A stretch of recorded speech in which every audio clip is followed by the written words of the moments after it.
Kamusta mga ka-health?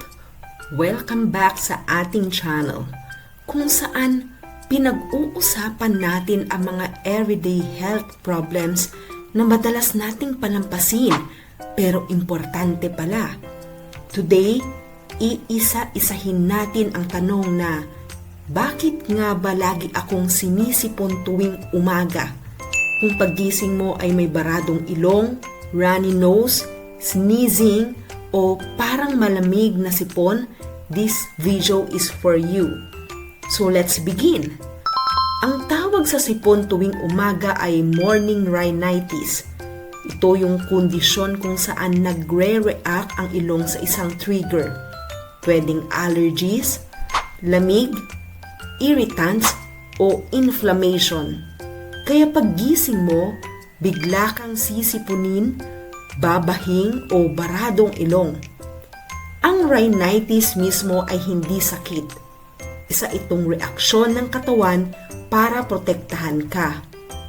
Alam mo ba na pinaka-common cause ng morning sipon ay dust mites? Ito yung microscopic insects na hindi natin nakikita pero nakatira sa unan, kumot, bedsheet, foam ng kama, stuffed toys. Pag humiga ka sa gabi, naiipon ng allergens at pag flip mo sa morning, nagiging mas active ang reaksyon ng ilong. Kaya paggising mo, runny nose agad. Mas madalas ito sa mga taong may allergic rhinitis o may family history ng allergies. Ang ilong natin ay very sensitive sa lamig. Kapag malamig ang hangin o may biglang temperature change, halimbawa galing sa kumot tapos malamig ang kwarto, nagko-contract ang blood vessels sa ilong. Kung gusto mong malaman kung allergy-related ang morning sipon mo, pansinin mo ito. Kung nawawala ang sipon mo kapag nasa ibang lugar ka, halimbawa nasa bakasyon, hotel o ibang bahay, malamang ang trigger ay nasa kwarto mo. Ibig sabihin, hindi katawan mo ang problema, kundi ang environment. Pero kung may kasama itong sakit ng ulo sa noo, pressure sa pisngi o mabahong sipon na makapal, maaring sinusitis na ito at hindi simpleng morning rhinitis lang. Kapag tumagal ng higit sa 10 araw ang sintomas, mas mabuting magpatingin na sa doktor. Isa pang tip, subukan mong itaas ng bahagya ang unan mo habang natutulog. Kapag mataas ang ulo kaysa sa katawan, mas nakaka-drain ang mucus at mas kaunti ang naipon sa ilong. Simple adjustment lang, pero malaking tulong para mabawasan ang sipon sa umaga. Pagkagising mo, huwag agad magmadaling bumangon. Umupo muna sa kama ng 1 hanggang 2 minuto para unti-unting mag-adjust ang katawan at sinus mo. Minsan kasi, ang biglang pagbangon ang dahilan kung bakit biglang bumababa ang mucus at sumisipon ka. Importante ring tandaan na ang madalas na sipon ay maaaring sinyalis na mahina ang immune system o kulang sa tulog ang katawan. Kapag kulang sa pahinga, mas nagiging reactive ang katawan sa allergens at lamig. Remember, ang sipon ay hindi laging infection. Madalas, isa itong mensahe ng katawan na may kailangang baguhin sa paligid o lifestyle natin. Kapag naiintindihan natin ang sanhi, mas madali natin itong maiwasan. Resulta, sneezing, runny nose, o watery discharge. Ito ang tinatawag na cold-induced rhinitis. Common ito sa mga nakatira sa malamig na lugar, aircon room o madaling lamigin. Kung kulob ang kwarto, walang proper airflow, mas naiipon ng dust, bacteria at irritants, kaya pagpasok ng hangin sa ilong mo sa umaga, nagkakaroon ng light inflammation at irritation. Resulta, sipon agad. Kapag natutulog tayo, bumabagal ang production ng mucus. Pero kapag sobrang tuyo ang hangin, lalo na pag aircon or electric fan, natutuyo ang lining sa loob ng ilong. Paggising mo, nagre-react ang nose at gumagawa ng sobrang mucus para magbawi. Kaya parang bigla kang sinisipon. Morning sipon is one of the classic signs of allergic rhinitis.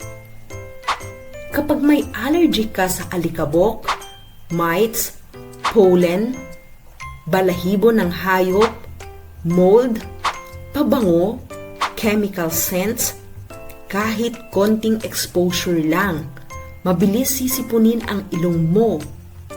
At karamihan sa may allergic rhinitis, mas malala ang sintomas sa umaga dahil buong gabi silang exposed sa allergens sa bedroom. Surprisingly, may mga tao na sinisipon sa umaga dahil sa acid reflux o GERD.